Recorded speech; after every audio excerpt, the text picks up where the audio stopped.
Continuamos hoy, amigo oyente, avanzando por el capítulo 5 de la Epístola de Santiago. Y sentimos cierta reticencia a dejar esta pequeña epístola. En nuestra oportunidad anterior consideramos el comienzo del capítulo 5 y observamos lo que llamamos el hostigamiento de los ricos y la inminente venida de Cristo. Pero este capítulo tiene mucho más que eso. Hay dos cosas en cuanto a los ricos que Dios condena. Él no condena las riquezas como tales, pero si ellos están acumulando sus riquezas pisoteando a los demás, entonces Dios juzgará eso. Aquí podemos apreciar unas palabras de advertencia para los ricos, para las grandes corporaciones industriales y financieras, para los grandes sindicatos laborales y también para las grandes organizaciones de la Iglesia. Y eso no solo en la forma en que logran sus riquezas, sino también por la forma en que son utilizadas. En el versículo 5 de este capítulo 5 dice Santiago: habéis vivido en deleite sobre la tierra y sido disolutos. Habéis engordado vuestros corazones como en día de matanza. Podemos decir hoy que el problema racial no es uno de los grandes problemas del mundo. No creemos que eso sea así. El color de la piel del hombre y de su raza no es lo que separa o divide a la familia humana. Todos nosotros somos miembros de la familia humana, y es una familia muy mala, por cierto, ya que tiene que soportarnos a todos, sin importar lo que somos en el pecado, ya que hemos sido concebidos en pecado. El pecado está en nuestros corazones, es parte de toda nuestra naturaleza, y eso no tiene nada que ver con las razas. Pero existe una gran división, y esta no es política tampoco. La gran división que existe hoy, que se aumenta cada vez más, es la que se presenta entre el pobre y el rico, y el poder de los ricos. Es interesante ver lo que Dios dice en el versículo 6 de este capítulo 5 de la Epístola de Santiago. Habéis condenado y dado muerte al justo, y él no os hace resistencia. Ahora, ¿qué se puede decir en cuanto a esto? Nosotros no formamos parte de los círculos íntimos, pero cuando observamos a nuestro alrededor, parece como si hubiera una estructura de poder que manipula a los gobiernos, que manipula la economía.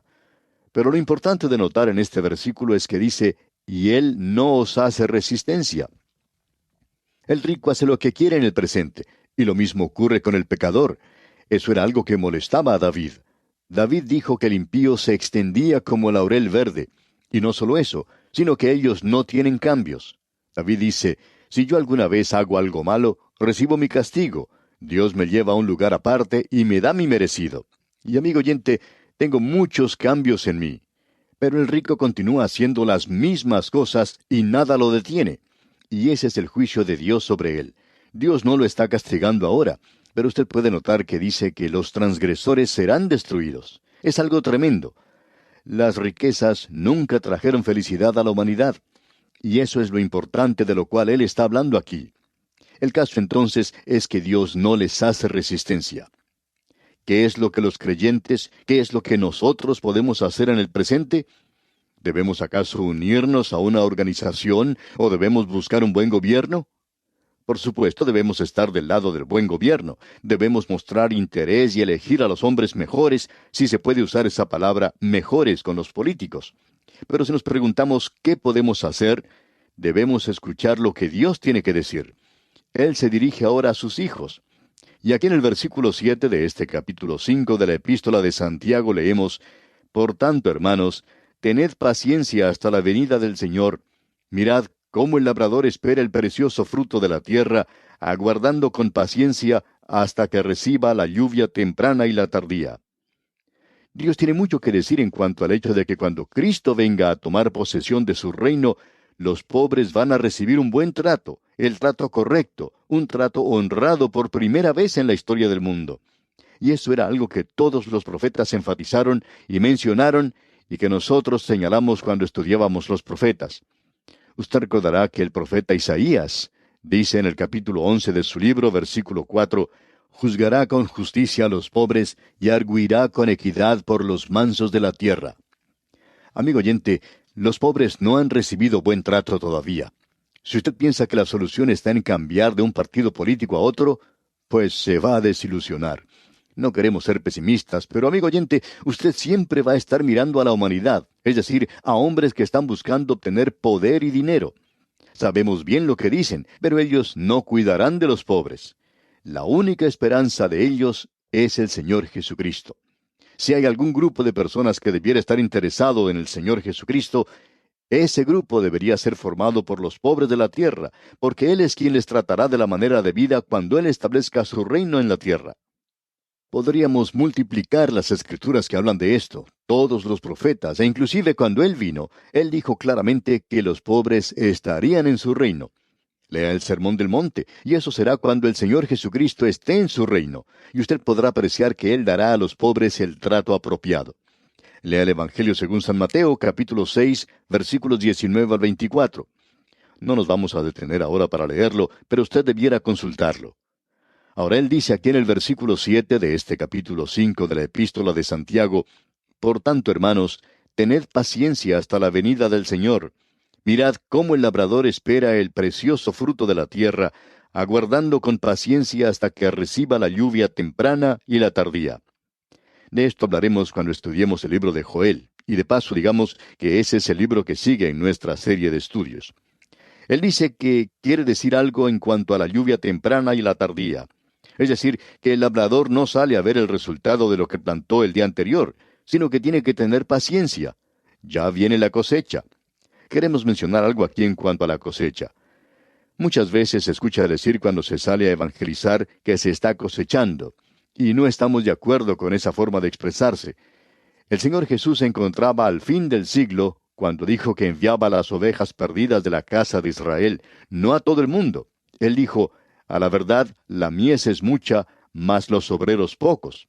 Ellos estaban al final del siglo del amor, y cada siglo o edad que ha concluido, concluye con un juicio. Bueno, esta edad concluirá con un juicio de Dios. Esa será la cosecha. Usted recuerda que él dijo allá en el Evangelio según San Mateo, capítulo 13, que enviaría a sus ángeles. Ellos recogerán la cosecha. Él es quien separa el trigo de la cizaña. Ahora, ¿qué es lo que estamos haciendo nosotros? Bueno, Él es también el sembrador y está sembrando el trigo en la actualidad. Consideramos eso como asunto nuestro. Ese es nuestro trabajo, nuestra labor. Trabajamos por medio de la radio y no podemos ver a nadie que levante su mano, aun cuando no vemos qué valor pueda tener eso. No hacemos otra cosa sino enseñar por medio de un micrófono la palabra de Dios. Estamos sembrando la semilla. Un poco cae en buena tierra. Quizá no mucha semilla, pero sí cae en buena tierra. Nuestra tarea es la de sembrar la semilla. Y ahora en el versículo 8 de este capítulo 5 dice Santiago: Tened también vosotros paciencia y afirmad vuestros corazones, porque la venida del Señor se acerca. Debemos vivir en la luz. Esa es la enseñanza a través de todas las Escrituras, la venida de Cristo. Luego en el versículo 9 leemos: Hermanos, no os quejéis unos contra otros, para que no seáis condenados. He aquí el juez está delante de la puerta. Podría ser muy engorroso para usted, amigo oyente, si el Señor viniera en el momento en que usted está juzgando a alguien, y usted descubre que el Señor mismo le está juzgando a usted. Lo que Él está diciendo aquí es que uno tiene que tener toda su casa en orden, tiene que tener todos sus asuntos arreglados antes de que Él venga, porque Él lo hará si usted no lo hace. Y luego en el versículo 10 de este capítulo 5 de la Epístola de Santiago leemos: Hermanos míos, tomad como ejemplo de aflicción y de paciencia a los profetas que hablaron en nombre del Señor. Recuerde, los profetas son un ejemplo para nosotros. Ellos sufrieron y demostraron paciencia. Y en el versículo 11 dice: He aquí tenemos por bienaventurados a los que sufren. Habéis oído de la paciencia de Job, y habéis visto el fin del Señor, que el Señor es muy misericordioso y compasivo. Dice aquí: He aquí tenemos por bienaventurados a los que sufren. Habéis oído de la paciencia de Job. Eso es todo lo que conocemos en cuanto a Job, su paciencia. Hemos oído de eso. Pensamos que Job era un hombre muy impaciente. Eso lo apreciamos al leer su libro. Pero en realidad, Job aprendió a ser paciente. Él era un hombre impaciente, pero aprendió la paciencia. Y aquí dice: habéis oído de la paciencia de Job y habéis visto el fin del Señor, que el Señor es muy misericordioso y compasivo. Usted tiene que leer hasta el fin de las pruebas de este hombre para ver que él aprendió una gran lección. Y aquí en el versículo 12 de este capítulo 5 dice Santiago: Pero sobre todo, hermanos míos, no juréis ni por el cielo, ni por la tierra, ni por ningún otro juramento, sino que vuestro sí sea sí y vuestro no sea no, para que no caigáis en condenación. Es decir, que cuando uno dice que va a hacer algo, tiene que ser de la misma manera como si lo estuviera diciendo en los tribunales y se hubiera comprometido a decir nada más que la verdad. Así es como debe ser su conversación, amigo oyente. Nuestra palabra tiene que tener tanto valor como si hubiéramos puesto nuestra firma en un contrato. Y ahora en el versículo 13 dice, ¿está alguno entre vosotros afligido? Haga oración. ¿Está alguno alegre? Cante alabanzas. Los afligidos tienen que orar y los alegres deben cantar. Esto debería responder a esa pregunta de si uno tiene el derecho de decirle a la gente en una reunión, bueno, a ver, todos sonrientes ahora. Un director de canto acostumbraba a decir eso siempre, y por eso perdió su trabajo. Especialmente en una reunión de semana, cuando la gente que va a la reunión han tenido un día difícil de trabajo y no tiene la obligación de estar sonriendo siempre. Los afligidos, vemos aquí, tienen que orar. Los alegres deben cantar. No es necesario fingir una cosa o la otra. Hay personas que van a la iglesia y luego tratan de lograr algún entusiasmo. Amigo oyente, ese entusiasmo tiene que estar allí antes de ir a la iglesia, y no es necesario tratar de sonreír solo para complacer a algún director de canto. Bueno, sigamos. El versículo 14 dice, ¿está alguno enfermo entre vosotros? Llame a los ancianos de la iglesia y oren por él, ungiéndole con aceite en el nombre del Señor. Hace ya algún tiempo tuvo lugar una tragedia de la cual queremos hacer mención. Un niño estaba enfermo y necesitaba insulina para poder vivir, pero su padre, diciendo que Dios le iba a sanar, arrojó a un lado la medicina de su hijo. Luego el niño murió. Después este hombre, que tiene que haber sido muy fanático, dijo, «El Señor le va a resucitar porque mi hijo ha sido ungido». No sabemos de dónde sacó eso porque no se lo enseñaron en la iglesia. Cuando uno es sanado de una enfermedad, amigo oyente, es porque esa es la voluntad del Señor. Nos tenemos que hacer la siguiente pregunta. ¿Es la voluntad de Dios de sanar a todo creyente que se enferma? Si usted responde que sí, y usted sigue esa forma de pensar hasta su conclusión lógica, tiene que reconocer que esa persona, ese creyente, no morirá nunca. Él será sanado de cualquier enfermedad mortal. Y decir eso, amigo oyente, es ridículo, porque si usted ha sido sanado hoy, como lo han sido muchos, eso es maravilloso, y gloria a Dios. Pero si el Señor no viene antes, usted o esa persona que ha sido sanada algún día morirá. Amigo oyente, es un engaño cruel contra algunos creyentes sencillos el decir que todos los creyentes van a ser sanados por Dios. Lo que él está diciendo aquí es algo interesante. Lo que dice es muy claro y no es ninguna pregunta. ¿Está algún enfermo entre vosotros? Llame a los ancianos de la iglesia y oren por él. Bien, que vengan los ancianos y oren.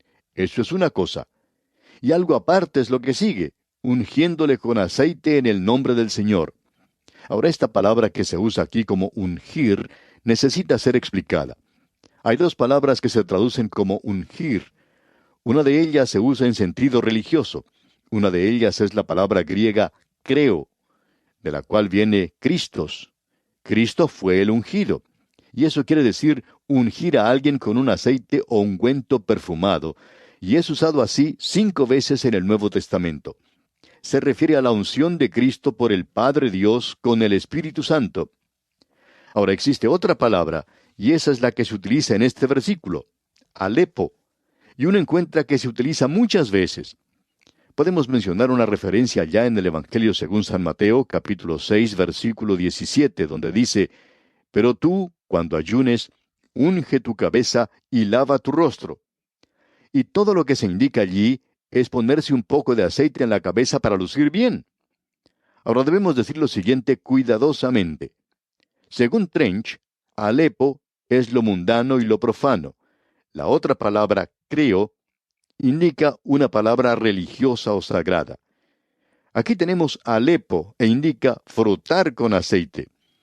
Usted recuerda que cuando enfermó con llagas Ezequías, él se puso aceite en ellas. Lo que Santiago está diciendo en efecto es lo siguiente. Llame a los ancianos para que oren, y luego consiga el mejor médico que pueda encontrar. Eso es exactamente lo que está diciendo. Hay algunos que piensan que es necesario llevar a cabo una ceremonia en la cual se derrama un poco de aceite, como si eso tuviera algún mérito. Pero no es así, y Santiago es demasiado práctico para usar eso. Él es lo suficientemente práctico y es un hombre de oración. Por eso dice, llame a los ancianos para que oren. Veamos ahora lo que dicen los versículos 15 y 16 de este capítulo 5 de Santiago. Y la oración de fe salvará al enfermo, y el Señor lo levantará, y si hubiere cometido pecados, le serán perdonados. Confesaos vuestras ofensas unos a otros, y orad unos por otros, para que seáis sanados. La oración eficaz del justo puede mucho. No tenemos tiempo para entrar en mucho detalle aquí, pero solamente quisiéramos señalar que Santiago está destacando una vez más la fe. Usted recuerda que allá al principio de su epístola, en el capítulo 1, versículo 6, dijo, pero pida con fe, no dudando nada. Y en este versículo que acabamos de leer dice, y la oración de fe salvará al enfermo, y el Señor lo levantará. El Señor lo levantará siempre y cuando esa sea su voluntad, porque el Señor puede tener otro propósito para ese enfermo. El Señor puede aún glorificarse en la enfermedad de esa persona. Así es que es necesario que tengamos esto en mente. Luego dice, y si hubiere cometido pecados, le serán perdonados. Le serán perdonados una vez que acepte a Cristo Jesús como su Salvador personal. Luego dice Santiago en el versículo 16 de este capítulo 5, confesaos vuestras ofensas unos a otros. Y aquí es necesario que establezcamos una diferencia. Usted, amigo oyente, confiesa sus pecados a Dios, pero debemos confesar nuestras ofensas o nuestras faltas los unos a los otros. Si yo le ofendo, amigo oyente, entonces yo tengo que confesarle eso a usted. Pero no debo confesar mis pecados ante usted, y no quiero que usted me confiese sus pecados a mí tampoco. Usted se los confiesa al Señor. El apóstol Juan dice que si confesamos nuestros pecados, Él, o sea el Señor, es fiel y justo para perdonar nuestros pecados y limpiarnos de toda maldad. Nosotros, amigo oyente, no podemos perdonar pecados. Y aquí en este versículo 16 del capítulo 5 dice Santiago, confesaos vuestras ofensas unos a otros y orad unos por otros para que seáis sanados. La oración eficaz del justo puede mucho. Santiago era un hombre de oración, se le llamaba rodillas de camello. Y luego tenemos a otro gran hombre de oración en los versículos 17 y 18 de este capítulo 5 de Santiago. Elías era hombre sujeto a pasiones semejantes a las nuestras, y oró fervientemente para que no lloviese, y no llovió sobre la tierra por 3 años y 6 meses. Y otra vez oró, y el cielo dio lluvia, y la tierra produjo su fruto. Y puede usted imaginarse esto, amigo oyente. Elías pronosticó el tiempo por 3 años, y no llovió. Ese ha sido el mejor pronóstico meteorológico que jamás haya existido. Y no volvió a llover hasta cuando él oró de nuevo. Ahora usted, amigo oyente, es la misma clase de persona que Elías. Él no era un superhombre, sino sujeto a pasiones semejantes a las nuestras, como dice aquí Santiago. Pero era un hombre que oraba con pasión. Y esa, amigo oyente, es la clase de oración que necesitamos en el presente. Ahora, los dos últimos versículos de la epístola y de este capítulo 5, los versículos 19 y 20 dicen, hermanos, si alguno de entre vosotros se ha extraviado de la verdad, y alguno le hace volver, sepa que el que haga volver al pecador del error de su camino, salvará de muerte un alma, y cubrirá multitud de pecados. Ahora es necesario aclarar que Santiago no está diciendo que aquel que lleva a una persona a Cristo va a recibir el perdón de sus pecados, sino que aquel que va a Cristo es quien recibe el perdón de sus pecados. Porque se supone que la persona que lleva a otra persona a Cristo ya ha recibido el perdón de sus pecados cuando él mismo aceptó a Cristo como su Salvador personal. Bien, amigo oyente, con esto finalizamos nuestro estudio de la Epístola de Santiago. Y es nuestra esperanza que este estudio le haya acercado más a Dios, fuente de toda santidad. Es nuestra oración que Dios continúe bendiciendo su vida en gran manera.